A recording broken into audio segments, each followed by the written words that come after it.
welcome. Those of you that don't know me, my name is Nick Kay. I currently chair the National Pharmacy Association. And I really wanted to thank you for giving up some time this evening. And our plan this evening has been another amazing day for the NPA as far as media cut-through is concerned, on a really difficult day in the news cycle, but we've still managed to get some really great cut-through across most platforms. What we're going to do tonight is give you a briefing of some of the campaign activity, where we've been and where we're going. The Q&A box is open, so please do put those questions in, and we will have time to pick those up towards the end. We're expecting the session to last somewhere between 40 minutes and an hour. We're really conscious that everybody's giving up time in their evening. I'm also joined by other NPA colleagues on the line, which I'm really grateful for. So I'm going to get them to introduce themselves, if that's okay. So Gareth. Hi, good evening, everybody. I'm Gareth Jones, the Director of External and Corporate Affairs at the NPA. Thank you. Jasmine? Hi, good evening, everyone. I'm Jasmine Shaw. I'm the Head of Advice and Support Services. I'm a pharmacist and medication safety officer at the NPA. Thanks, Nick. That's great, thank you. And then lastly, I'm going to hand over to Ben, who's going to take us through the first part of the presentation or get us started. So Ben, thank you. Thanks, Nick. That's very good, and thanks ever so much again for joining us. I'm Ben. I'm the Director of Communications and Marketing at the NPA. So we've been rushing around doing lots of media work today. So I'm going to share my screen and see if this works. And there we go. Hopefully that works. So I'm going to, there we go. And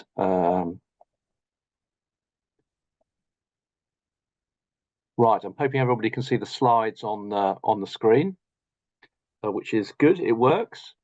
So we're going to talk you a little bit through our campaign, our fight for a better deal, where we've got to, what our strategy is, and talk a little bit about our strategy going forward and our next steps.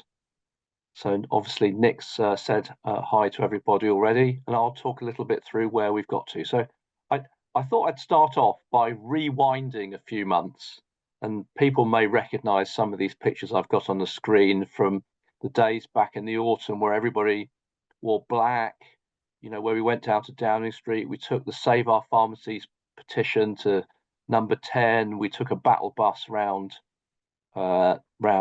central London to all the main political parties. And I think I want to say thank you to everybody for supporting us in that.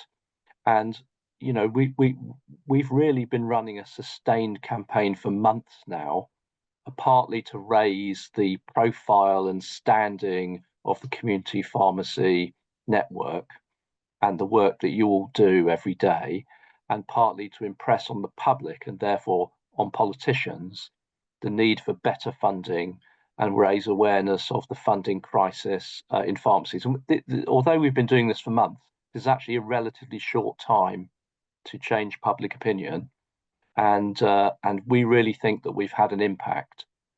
We think that community pharmacies never had such a high profile in public opinion and in the media. We get random people ringing us up, friends saying they've seen community pharmacy on television, and that really changes opinion. And we also think that this has had an impact on government. Sources within government tell us that they've really seen our campaigning, seen your campaigning, and we really think that when a deal does emerge, we will see the impact of all this work in that deal, whatever it is. So I'm going to move on to some of the work we've been doing the last, very recently. Since the beginning of the year, we've had more than 640 mentions in national media just since the start of the year, and that's focused on several things, really. One is the funding crisis in pharmacies, but also in clinical issues, which are really important and really show the expertise of everybody in the network and that everybody's importance to communities, to patients, which is so important in making the case for community pharmacy. So part of it is the financial cliff edge that we're facing. These are the cuttings from the other day. Part of it has been our intervention in the debate about weight loss medication, which is obviously very, very high profile, banging the drum really for really good practice, for really effective personal care, which obviously everybody in the pharmacy network gives, and also talking about medicine supply, really important issue, which is the core of what we're fighting for, the ability of people to get the medicine they need, often life-saving medication, conveniently and close to home at a time they need it. And so, you know, all these issues, practice in pharmacies, the contribution pharmacies make to the wider NHS, the wider health of the nation, and supply of medicines and supply of health advice to people is really crucial, alongside the funding crisis which everybody faces. And that's very much our strategy. And you'll see as we go through the year, beyond the current discussions about funding, we'll be saying more and more about that, because putting the position of pharmacies at the centre of the health needs of the nation is really important. Now, if you've been watching the TV or looking at the papers today, you'll see another huge round of coverage for the crisis in pharmacy today. We're across the BBC on top tier bulletins, on BBC News, on the Today programme, on BBC Breakfast. There's our board colleague Sanjeev on BBC Breakfast this morning, our great NPA member Rena doing an amazing clip on the BBC bulletins that run all day, cuttings in many of the papers, really showing what the crisis is and really showing why funding for our network is so important. We've had significant parliamentary activity. You might have seen more than 50 Lib Dem MPs writing to Wes Streeting asking for fair funding for pharmacies yesterday. Pharmacies being raised in the House of Commons by the opposition front benches significantly. Lots of pressure for the economic analysis commissioned by NHS England to be published. So huge amounts of parliamentary activity provoked and prompted by Gareth and colleagues from the NPA to make sure that we're pressing on all fronts. So if you look at what we've been doing, just to give a sort of sense of what we've been doing over last year we got around 2,000 national media mentions for our work. And as I say, more than 640 national media mentions so far in 2025. I mean, these are not mentions in pharmacy trade press. This is mentions in mainstream national TV, online and print media, reaching millions and millions of people and telling them what is happening in pharmacies and why they should care, really cutting through despite, you know, lots of stories around on other issues, and really putting us at the forefront of the debate about the healthcare system in this country. And you know, this represents the overwhelming majority of all coverage for community pharmacy that has been achieved by the network. And we say that, you know, so that people realise the scale of what we've managed to achieve together. And obviously, my thanks go out to all the members and all our colleagues who have appeared on radio and TV, who've contributed to our surveys, who have helped us with case studies, because that's really helped us push forward and make the case for pharmacies across the media. And that's a great result. It's an amazing team and community effort across the whole of the NPA. So what we announced today was some recommendations of the back of our ballot that we did back in the autumn.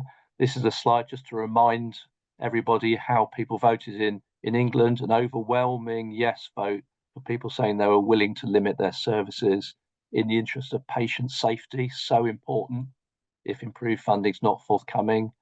Large majorities voting to serve notice on opening hours above core, withdrawing free services, cooperating with data requests, or various other locally commissioned services.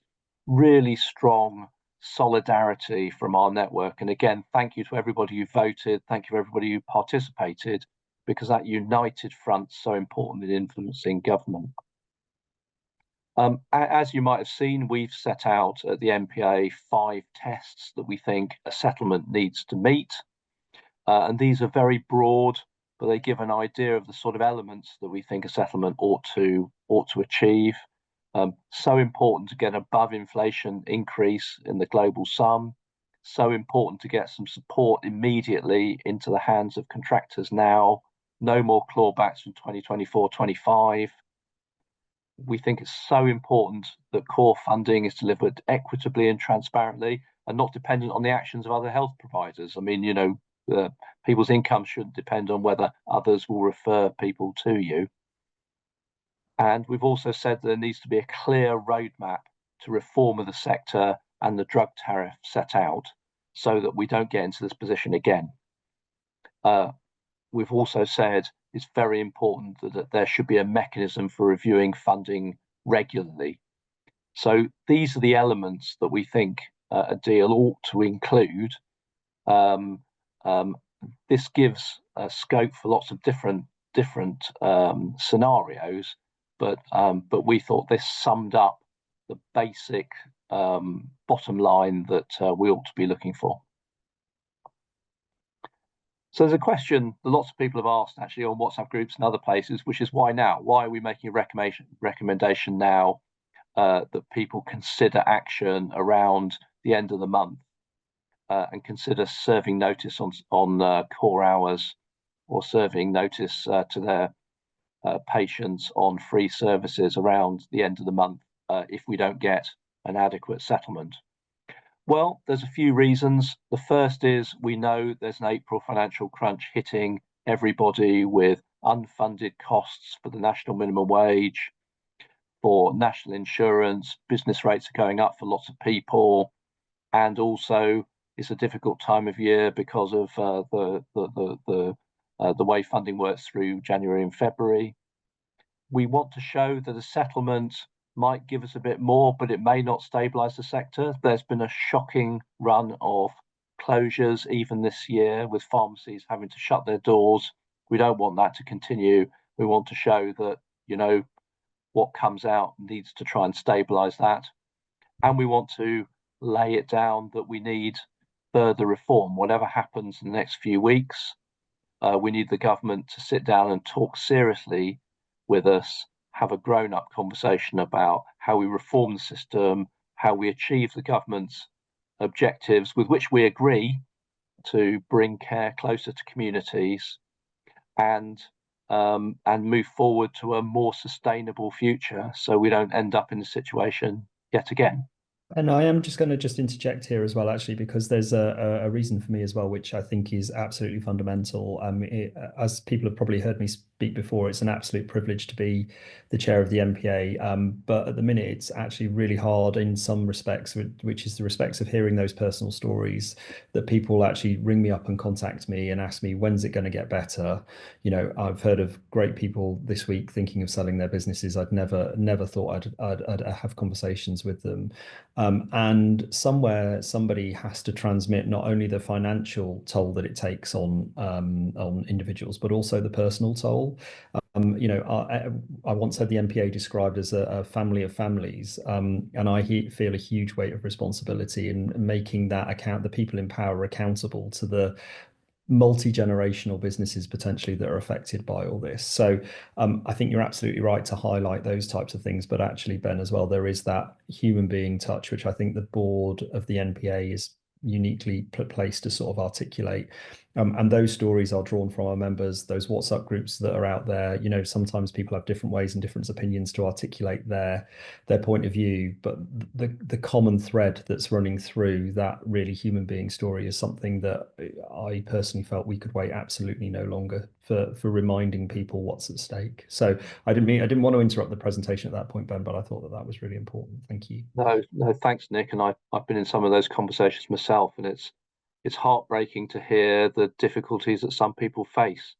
And you know, we've tried to shine a light on that, and also focus, you know, everybody's attention on the government, on NHS England, on the Department of Health, who are the people who have the power to sort out funding for the future.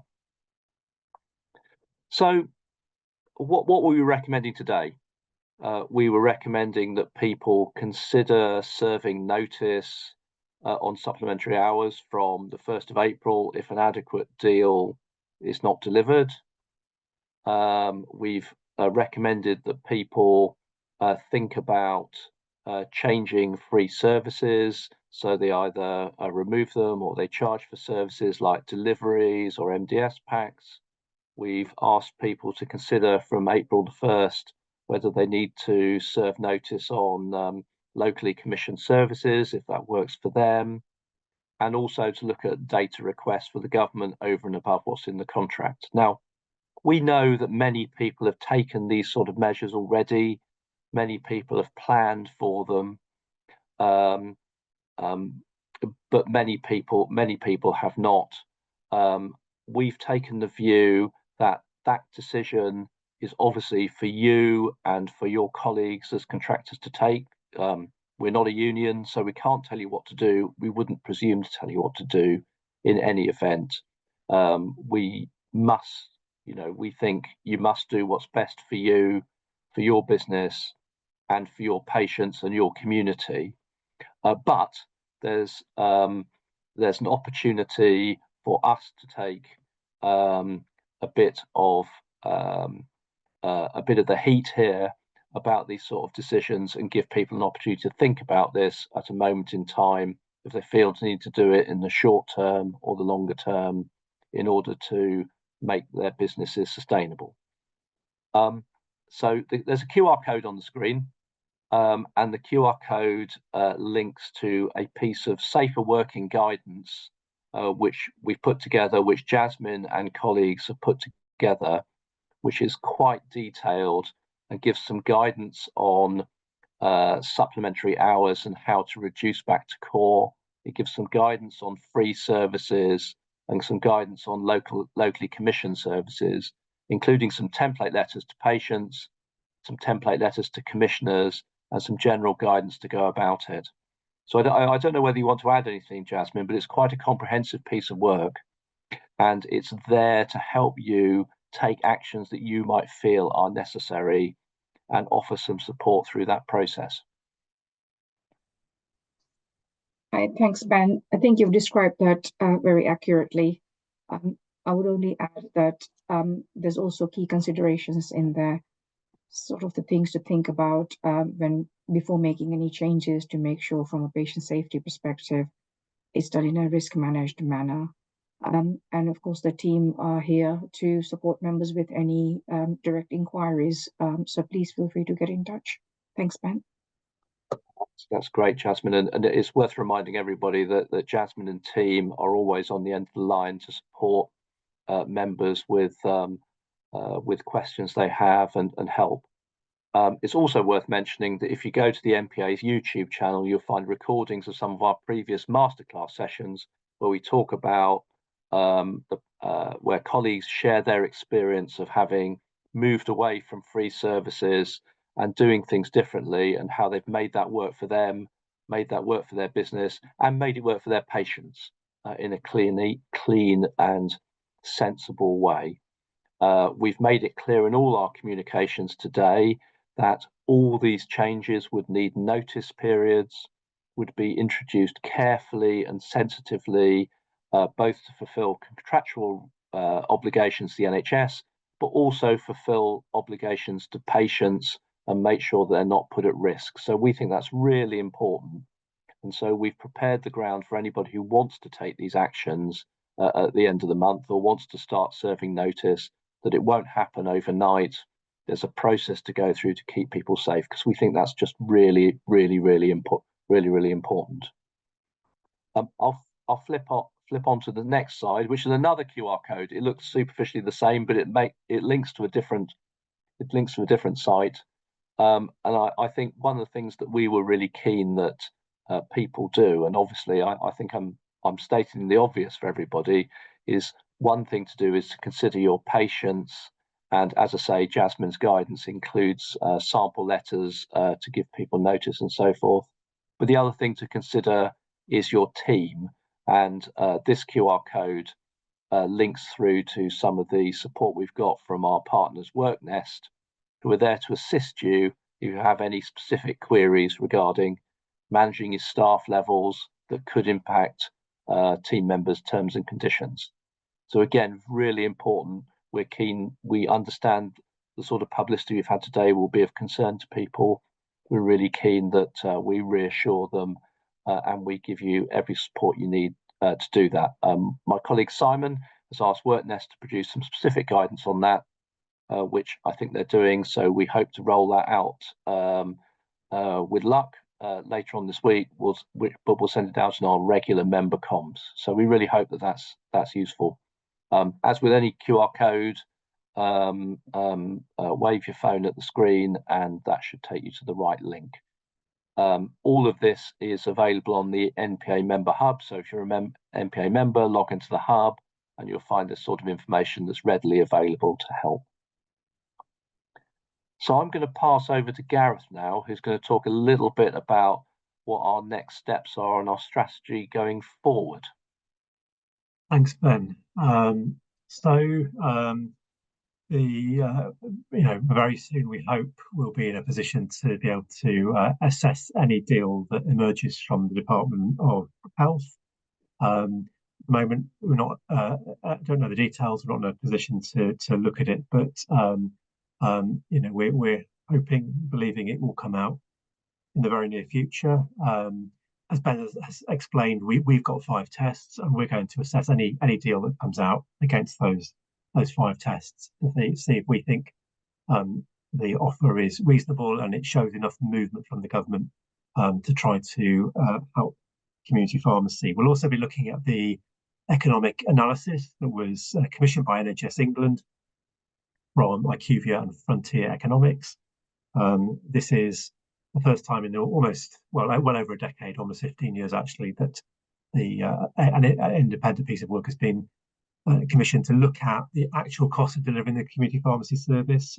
You may recall the NPA commissioned EY about 4 years ago to look at the same question, and that was brushed off by NHSE because it was commissioned by the NPA, and they felt it was not reliable because obviously we have a very big stake in this. But this is their own report. They really can't deny that it's an independent report that's been done by the most capable economists available.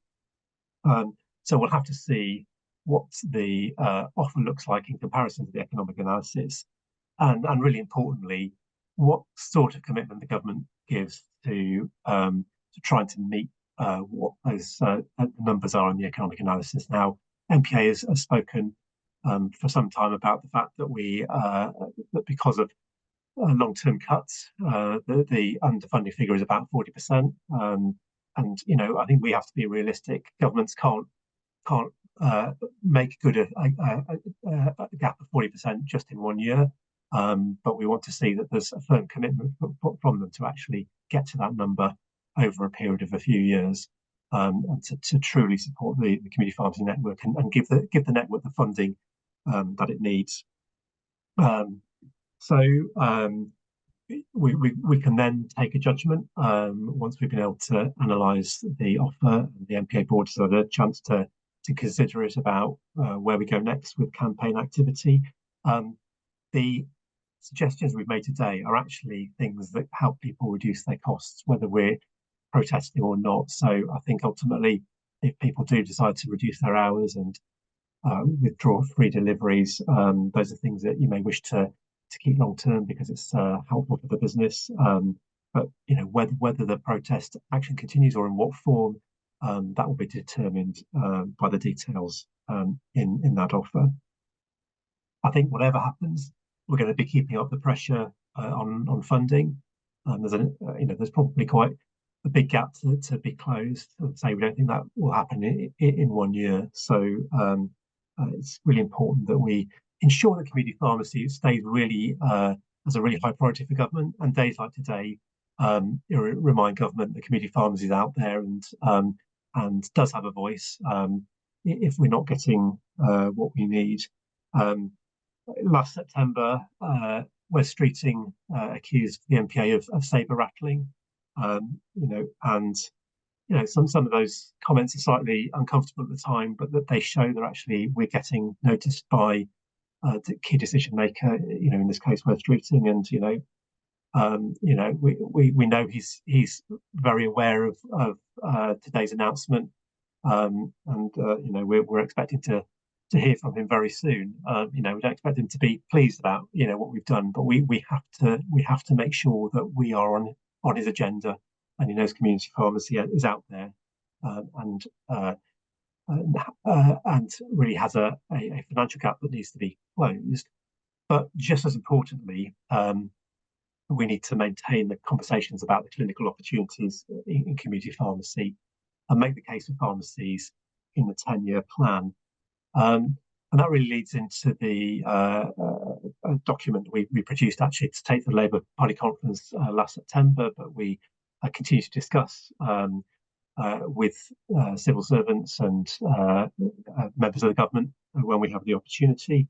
And that's really our mission, to fix community pharmacy and to help fix our NHS. It's critical that we keep repeating the message that actually we agree with a lot of what the government is talking about in the health system when they're talking about moving from secondary care to primary care. Community pharmacy can take some of the work off general practice and create that capacity for general practice to take on more of the work from hospitals.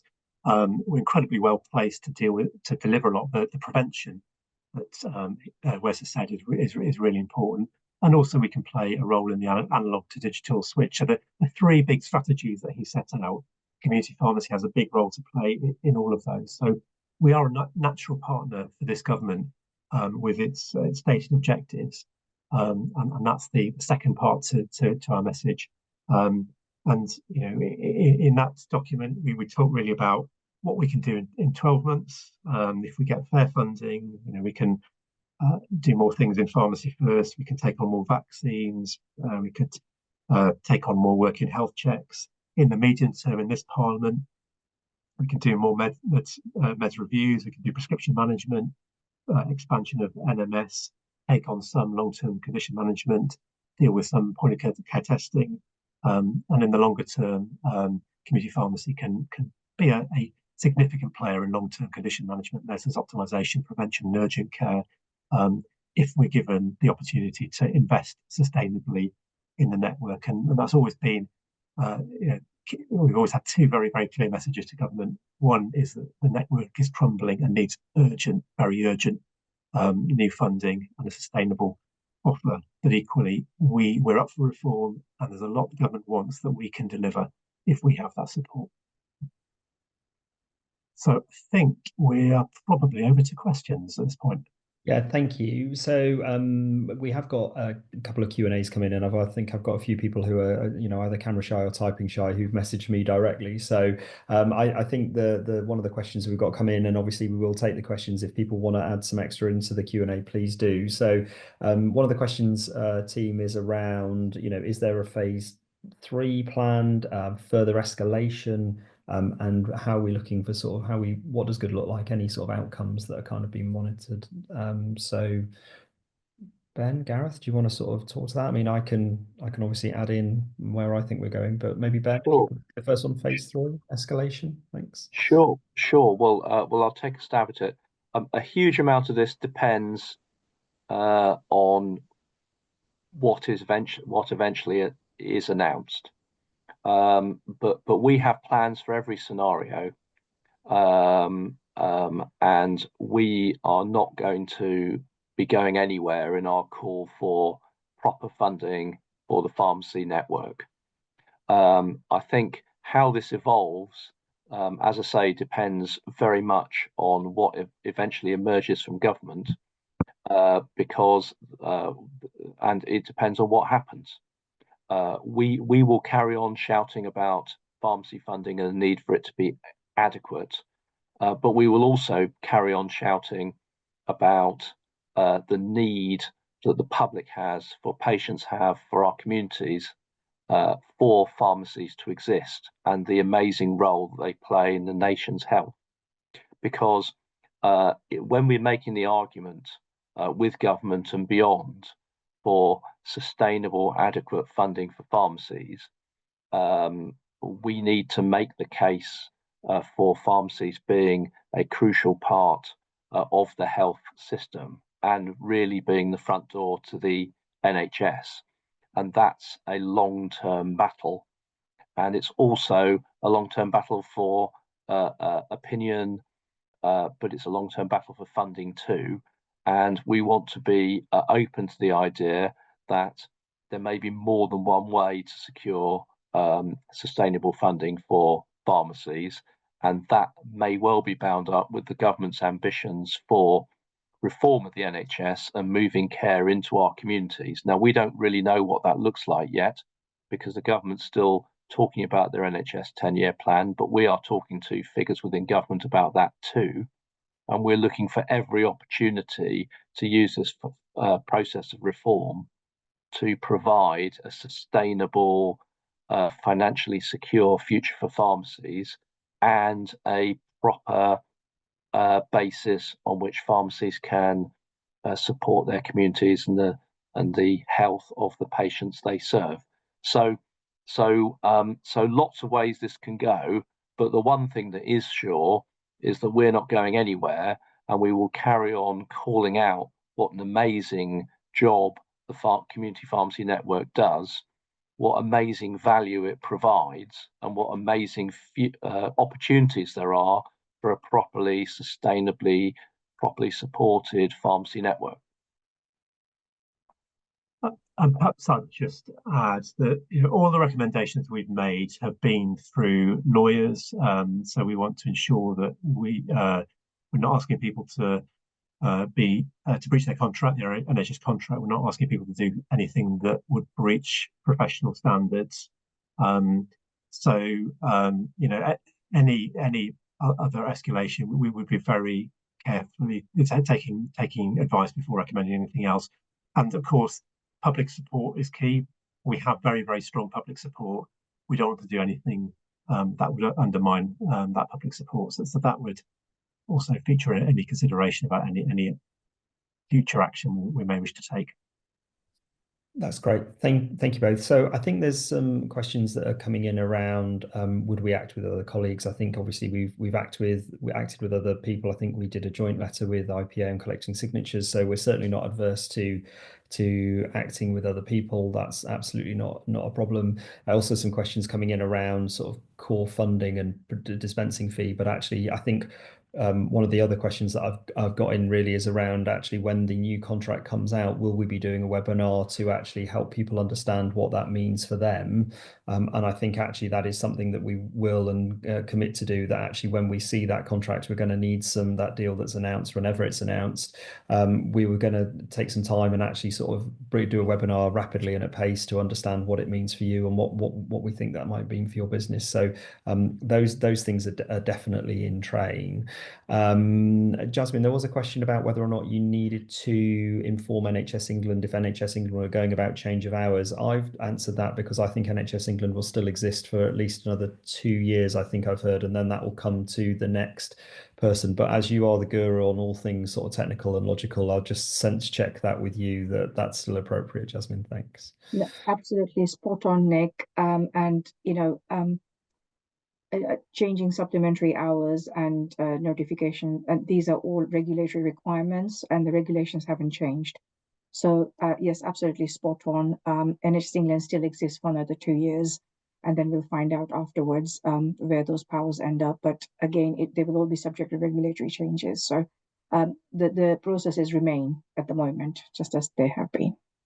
Thanks, Nick. Yeah, thank you. And then we've got another question: is what does good look like in a contract? So for the NPA and the NPA board, I think Ben's articulated the 5 tests with which what we think is a good deal that comes out. That's where we would set ourselves. That's what the NPA board, having listened to lots of members, decided that's where what a good contract would look like. They would be the things that we would pass as a good test. And I've no idea when the contract may or may not be released. Obviously, we're told it's imminent, but again, part of today's action was really about just highlighting the fact that we're 50 weeks into a 52-week year, and actually we don't know when that contract would be out, and that's part of telling that story. So we would then be looking at that individually, the deal individually, and then assessing what it means for your business. Is the information there where you can access it? Could you actually get hold of it? Are there barriers in place for you accessing the funding? And that's part of what we need to do. And again, the economic review is coming in as well, is absolutely key. We've applied a huge amount of pressure on getting that released. I think, we've had question, I think, from the Health Select Committee potentially. We've had people questioning that. Gareth, do you want to pick up some of that, some of the parliamentary pressure on the economic review release? Yes, I was just also going to mention, so the contract, we've now got the former contract lead from NHS England working for the NPA on a piece of work to help us understand what contract really would work for our members. So that's not a piece of work that can be done in time for the announcement in a few weeks' time. That's a longer piece of work to help us engage with government on that. What hopefully is contract reform over the coming years, because clearly the contract is not fit for purpose. But we want to offer some good ideas on different ways to go with the contract. In relation to the economic analysis, yeah, we were very disappointed that it didn't come out as soon as it could have done. And so we've raised that with parliamentarians. We raised that with the chair of the Health Select Committee, Layla Moran, who raised that directly with NHS England, and other MPs who have raised parliamentary questions or written to Wes Streeting. It is one of the most important things to have happened in community pharmacy for very many years, because it is, as we've said already, it's an independent review by highly respected economists, and it should lay out the full funding challenge really in community pharmacy. So we think that needs to be published as soon as possible, and we hope to see that as well in the coming weeks. Yeah, I think I'm gonna add a thanks to everybody on the call for the many NPA members who signed our joint letter that we were pleased to have support from IPA as well for to NHS England, asking for that review to be published immediately. So we have pushed really hard for this to be published. I mean, there's a lot of discussion about legal effort to publish it, or FOI reviews to be published. One of the problems with that is it just didn't speed the process up in any way. But we have been pushing as hard as we can in public and in private for that to be published immediately. And I think Prakash is also asking whether we'll do a full review of that when it's released. Yeah, and the answer is absolutely. And our colleagues who are expert in the workings of pharmacy economics will have a look at this, and will certainly use it to maximum effect when it is released, and it will inform our response to whatever settlement emerges, and it'll inform our briefing to everybody on this call and beyond. Thanks, Ben. And there's maybe one for Jasmine in the questions, or maybe we need to have things. So we've got a question coming. Is there guidance from the NPA on what consists contractual and reasonable patient safety requests for information from ICBs or NHS England to ensure that we can be more confident if any requests that we refuse? Hi, Nick. Thanks. So in July 2024, the incident reporting system requirements were updated. And what they did was to just confirm existing expectations and practice around patient safety incident reporting and working collaboratively across NHS organizations. So pharmacies are required to participate in any reasonable activities associated with patient safety incidents, as well as engaging in review and root cause analysis when requested to do so by the local commissioner or the referring organization. And because it's the term reasonable activities is what causes confusion a lot of the time.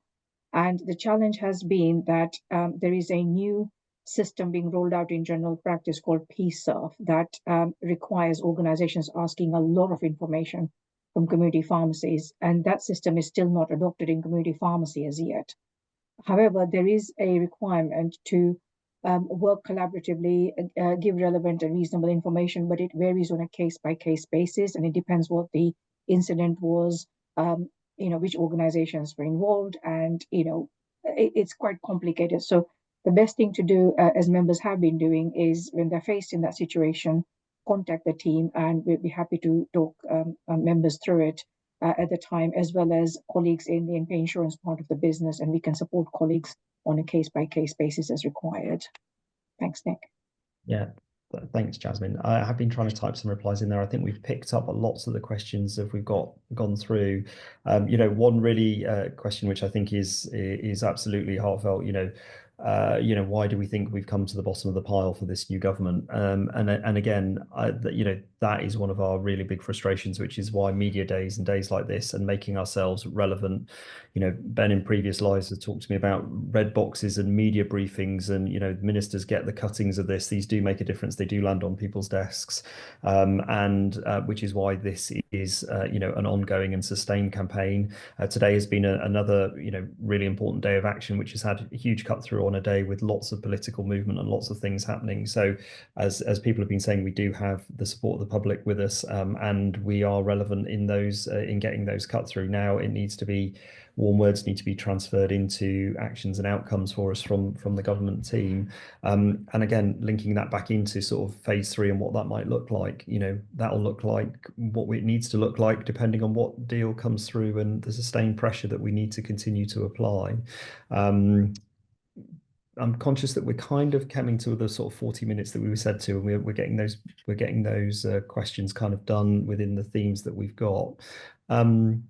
Gareth, Ben, Jasmine, is there anything that you'd like to add at this point, or any particular questions I may have missed that you'd like to pick up individually? I suppose I'll chip in briefly on the question about whether we, how far up the pile we come. And I suppose we get asked this quite often when we're doing if we're doing a story about, I don't know, medicine shortages or weight loss or one of these sort of issues. People say, well, why are you talking about that when you should be talking about funding? And really the answer is that we feel like we're in for the long haul. Hospitals and GPs and other parts of the health service have had, half a century of making their case as being the sort of heart of the NHS and the heart of the health service. And what we're doing is we are trying to redress that balance, and that doesn't happen overnight. That happens through sustained messaging, sustained publicity, and sustained campaigning. And we will relentlessly promote and highlight the amazing work that everybody on this call does for their patients every day. And we will, we will keep saying that, and because it's only by keeping on saying that in a whole variety of different ways, relentlessly over years, if it takes that, for us to really raise the profile of the pharmacy network and put it on a par with the GPs, with doctors, nurses, with hospitals, so that we stand alongside them and we're treated the same. And I suppose it's a tough message, really. It's a tough message, really, but we will keep on. We will keep on doing that.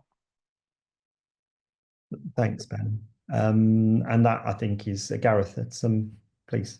Oh, well, I was going to address the question about sort of having a list of those willing to close, with the natural concern if only one person in an area does it, then it's not effective. And I mean, we're not allowed to sort of coordinate activities on a local level. We're not a trade union, so we don't have the rights that trade unions do to sort of to coordinate activity. So, you know, we're not in a position to do that. But I mean, what we would say is actually all we're suggesting are things that actually will help pharmacies reduce costs. So, you know, it is ultimately in everyone's interest to take those steps that reduce the overall cost when there is nothing else that you can do to reduce your costs. Thank you. Jasmine, did I see you put your hand up? Or was that random? Apologies, Nick. That was No problem. No problem, Jasmine. Okay, thank you. So thank you all. I think the message from us loud and clear is thank you for giving up some time this evening. A message loud and clear from us is, you know, the campaign activity has been unprecedented and come from, you know, an awful long way over a short amount of months. I'd like to say a personal thank you to all the members that have been involved with helping us with that, to the team on the call tonight and the wider NPA board. And, you know, what we've done today is just re-highlight all of the issues that we've got there, and, you know, make sure that we continue to stay relevant in the national conversation, which again is genuinely not easy to do with all the other political stuff that's going on. We will commit to you to come back when we see what the deal looks like, when we can get a webinar to understand what that means, and again, when the economic reviews are released, what that means and where we go. The NPA, the team and the NPA board are absolutely in this for the long term. We can't get in this situation again. So have a great evening, whatever you get up to in the rest of your evening, and we really appreciate you joining us tonight. Thank you very, very much. Thanks all. Right.